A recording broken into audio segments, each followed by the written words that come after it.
Ma thèse est-elle assez scientifique? Cette question-là, posée avec ces mots-là, je l'ai entendue plusieurs fois dans la bouche de doctorants que j'accompagnais dans mes formations, dans mes coachings. Alors, qu'est-ce qui se cache derrière cette question?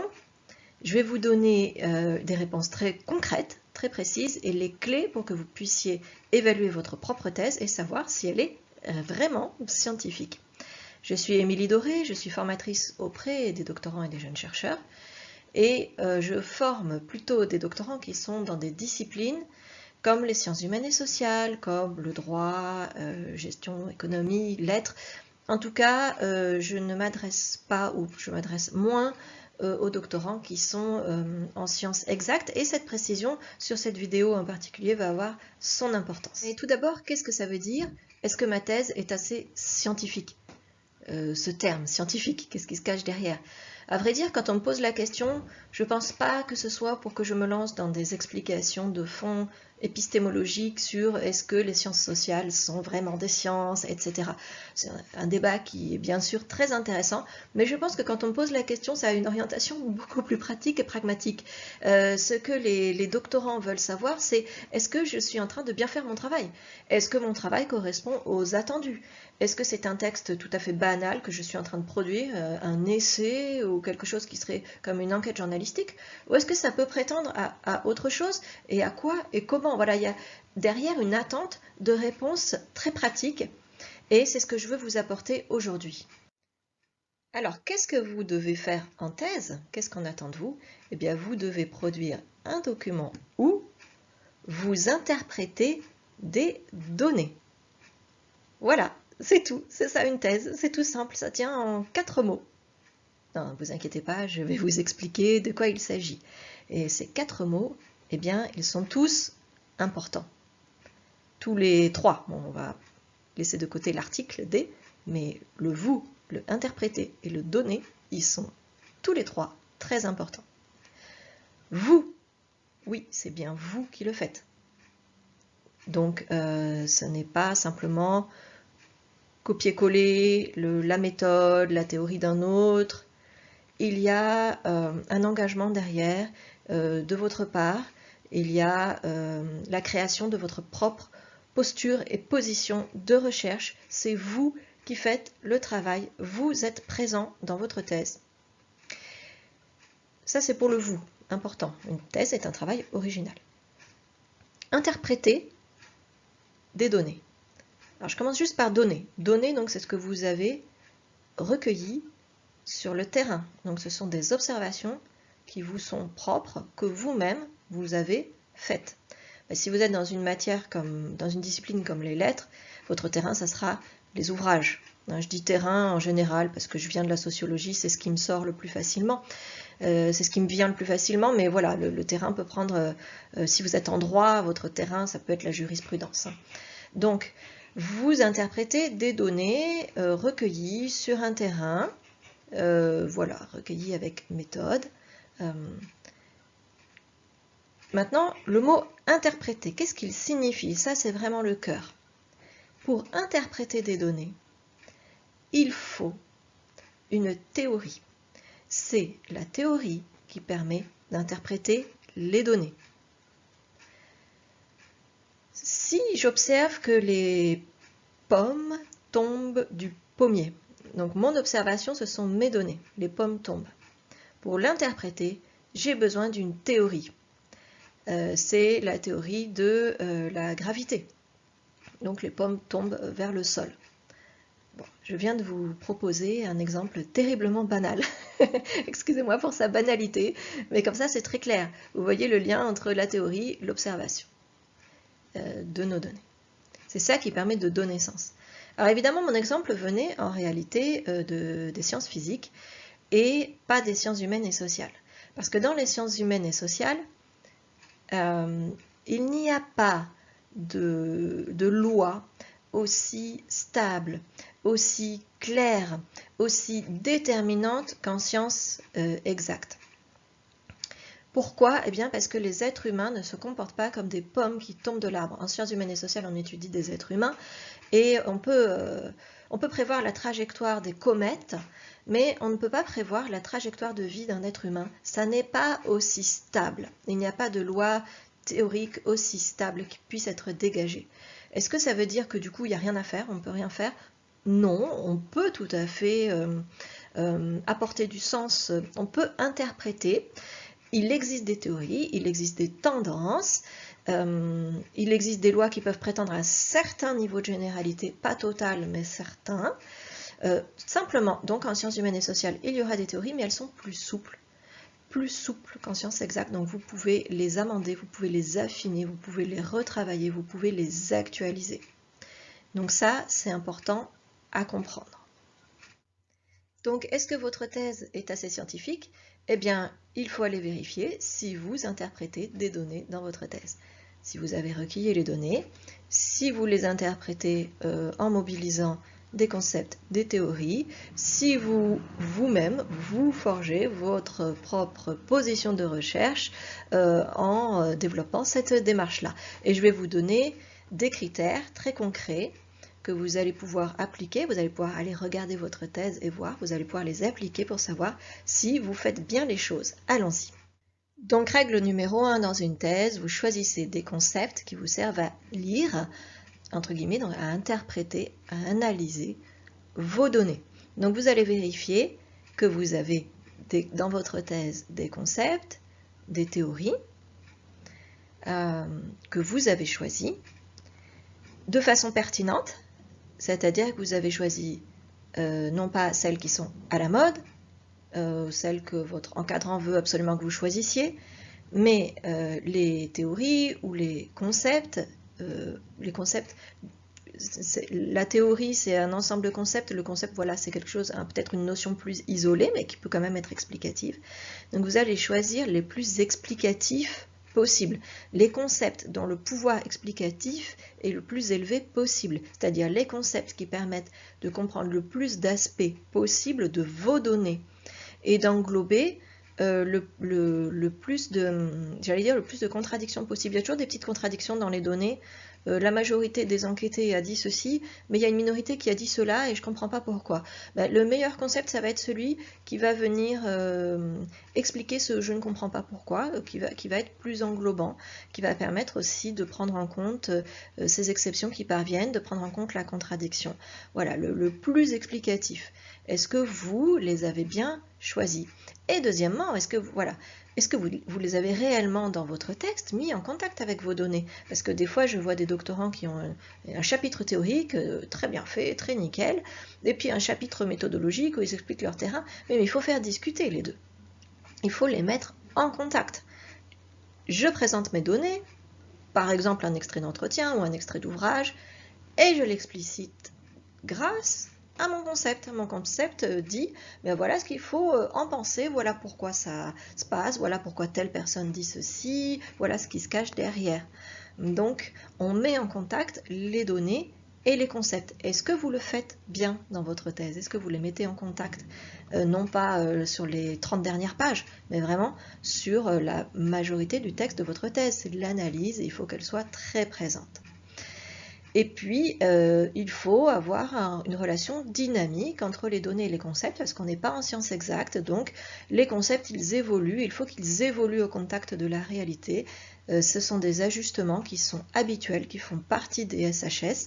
Donc, est-ce que vous discutez vos concepts ou est-ce que vous appliquez, j'allais dire arbitrairement non, mais enfin, est-ce que vous appliquez un peu de façon rigide une théorie toute faite sur votre réalité en essayant de la faire rentrer dedans? Ça, c'est pas bon. Non, essayez de voir de quelle façon la réalité que vous avez découvert sur le terrain ou dans vos ouvrages permet de rediscuter ce concept que vous utilisez, cette notion. Un concept, c'est une notion qui permet d'interpréter. Donc c'est une façon de nommer un phénomène. Voilà, est-ce qu'on peut rediscuter sa définition au vu de ce que vous avez observé? Donc, est-ce que vous avez cette relation dynamique entre vos concepts et vos données? Deuxièmement, afin d'éviter de faire des généralisations hâtives, il faut vous assurer que vous délimitez bien votre champ de connaissances, et ça c'est très important. Ce que j'entends par délimiter, c'est parvenir à formuler ce que je suis en train de dire est vrai dans tel cas, et à telle condition. Et ça, c'est très important parce que en sciences humaines et sociales, il nous faut des garde-fous. Comme on ne peut pas faire de l'expérimentation pour vérifier la validité d'une théorie, pour la réfuter en réalité, pour pouvoir la réfuter, il n'y a pas de réfutabilité. C'est très important de se poser des garde-fous et donc de dire voilà, ce que moi j'ai observé est vrai dans telles conditions, depuis tel point de vue. Et voici les limites de mon champ de connaissances. Peut-être que depuis un autre point de vue, dans un autre quartier, etc., ça dépend de qu'est-ce que vous observez, c'est un peu difficile de donner des exemples, eh bien, ce que vous dites n'est plus vrai. Donc il faut être très prudent sur la généralisation. Il faut parvenir à généraliser, oui, un peu, à dégager des tendances qui seront utiles pour d'autres chercheurs sur d'autres terrains. Et en même temps, il faut leur poser à ces tendances-là des garde-fous. Il faut arriver à comprendre la causalité des phénomènes que vous observez pour voir d'où ils viennent, qu'est-ce qui les provoque, et donc quand est-ce qu'ils sont susceptibles de se répéter, encore une fois, ou quand est-ce qu'ils sont susceptibles, enfin quand est-ce qu'on ne pourra plus les observer en fait. Donc il ne faut pas généraliser en disant que ça se passe tout le temps comme ça. Donc faites très attention aux liens de causalité dans votre texte même, dans votre raisonnement. Est-ce que vous explicitez bien d'où viennent les phénomènes, les enchaînements de phénomènes que vous observez? Ça, c'est très important.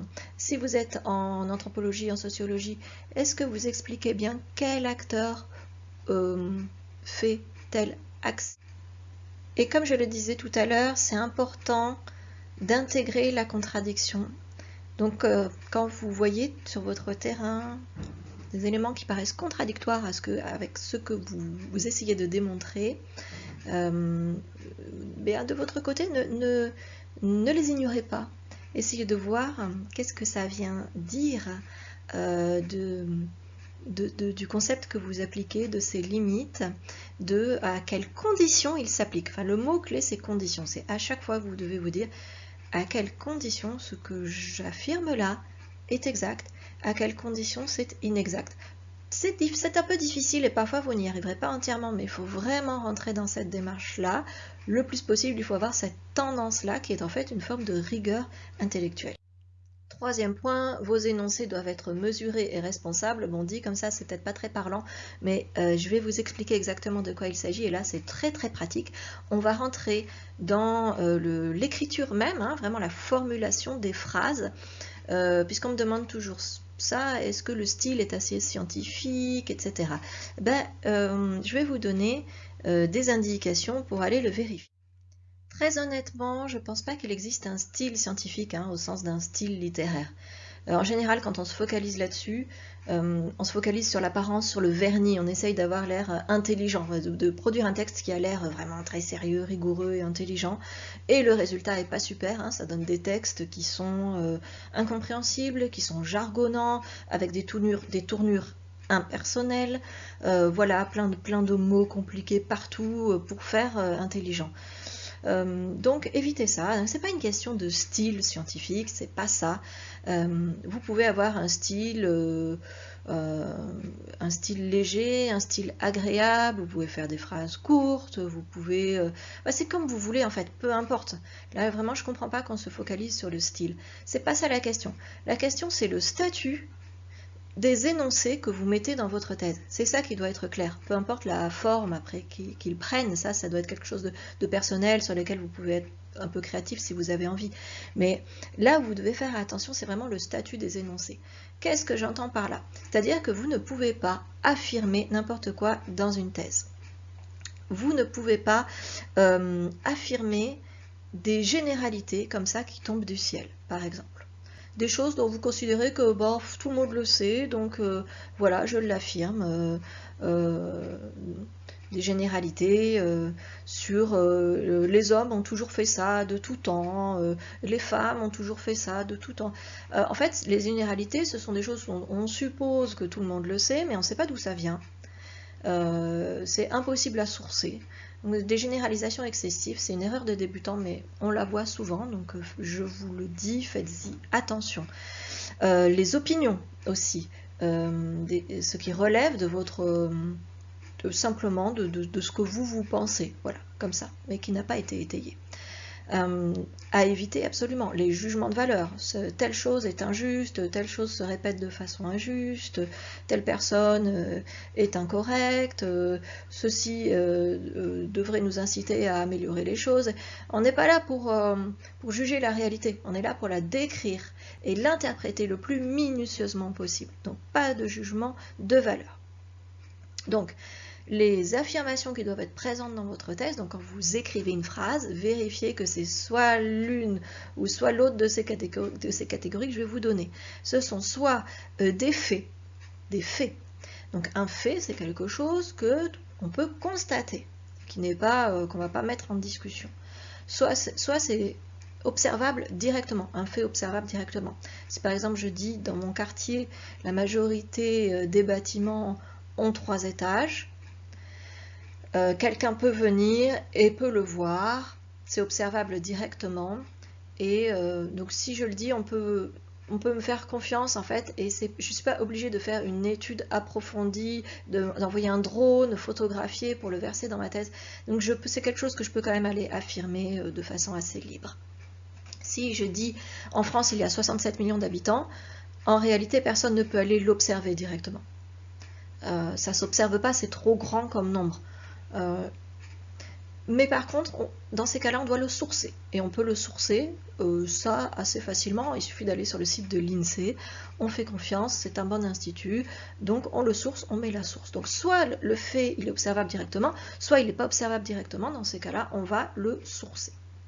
Donc, on peut aller apporter un fait, ou alors on peut aller apporter un argument. Donc, le statut de ma phrase, ça fait partie d'une argumentation. Dans ces cas-là, il faut qu'elle soit insérée dans une logique, dans une démonstration, il faut qu'elle soit étayée, c'est-à-dire qu'on s'appuie sur des données. Je le dis parce que j'ai constaté que. Donc voilà, enchaînement logique, données.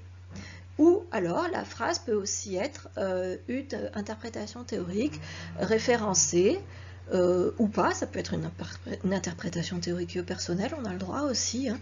Donc là, on est de l'ordre de l'interprétation, donc on vient apporter un concept qu'on a bien défini, on a bien dit d'où il venait, et on vient interpréter la réalité. Et là, c'est pareil, hein, s'il y a eu une argumentation logique, s'il y a eu des données, eh bien, ça passe. Donc, soit des faits, observables ou sourcés, soit quelque chose qui est de l'ordre de l'argumentation, c'est-à-dire ma phrase s'intègre dans une argumentation, il y a un enchaînement logique, il y a un avant et un après, on comprend pourquoi elle arrive, il y a des petits mots de connexion, on comprend sur quoi ça repose, c'est étayé, voilà. Soit c'est une phrase qui est de l'ordre de la réflexion théorique. Regardez si vos phrases dans votre thèse correspondent à ça. Et éviter les autres phrases qui seraient des opinions ou des généralisations excessives. Puis après, il y a des phrases de lien, bien entendu, qui peuvent être présentes, hein, qui rendent le texte beaucoup plus fluide. Nous allons voir que vous pouvez aussi, peut y avoir des phrases de narration si vous racontez votre terrain. Bien entendu, mais là, en fait, vous racontez des faits qui sont aussi sourcés d'une certaine façon. Hein, ça vient de votre observation de terrain. Voilà, donc faites attention à la façon dont vous rédigez, non pas sur la forme, ça c'est une fausse piste, n'essayez pas de faire des phrases toutes rigides, on s'en fiche de comment est la phrase, elle peut être très claire et très simple dans sa formulation, mais faites attention plutôt au fond, c'est-à-dire au statut de ce que vous affirmez. Et si vous parvenez à faire ça, eh bien, votre thèse sera assez scientifique. Alors, vous allez me dire, ça n'est pas simple. C'est vrai, au début, c'est pas simple, mais quand vous vous entraînez, ça devient plus facile, c'est-à-dire c'est en forgeant qu'on devient forgeron. Et au bout d'un moment, vous allez acquérir une certaine fluidité. Automatiquement, quand vous allez écrire, vous allez vous dire « Ah oui, telle phrase, elle tient pas debout, ou il y a quelque chose là on va m'interroger dessus. Je vais reformuler, je vais plutôt employer tel mot, par exemple. Ou je vais aller voir si je peux le sourcer, ce que j'avance. » Voilà, donc c'est vraiment une pratique, une habitude qu'on finit par prendre et qui va augmenter la qualité de votre thèse, et même plus que ça, qui va faire de votre texte un texte essentiellement, substantiellement différent d'un texte journalistique ou d'un essai. Un essai, voilà, c'est quelque chose aussi qui peut être très construit, très argumenté, mais qui par contre ne vient pas s'appuyer sur des données recueillies méthodiquement. C'est ça la différence. Voilà. Le texte journalistique, lui, il a des données qui peuvent être recueillies de façon parfois très méthodique, mais il ne cherche pas à théoriser, donc à interpréter. Donc là, on n'aura pas l'apport théorique. Et donc vous devez tisser ces trois aspects-là, donc les données, l'apport théorique, l'argumentation logique. C'est ce que je peux vous dire aujourd'hui. N'hésitez pas à poursuivre la conversation dans les commentaires. Excusez-moi, j'en perds ma voix. Et si mes conseils vous ont intéressé, ma façon de donner des conseils, pourquoi est-ce que vous n'allez pas plus loin?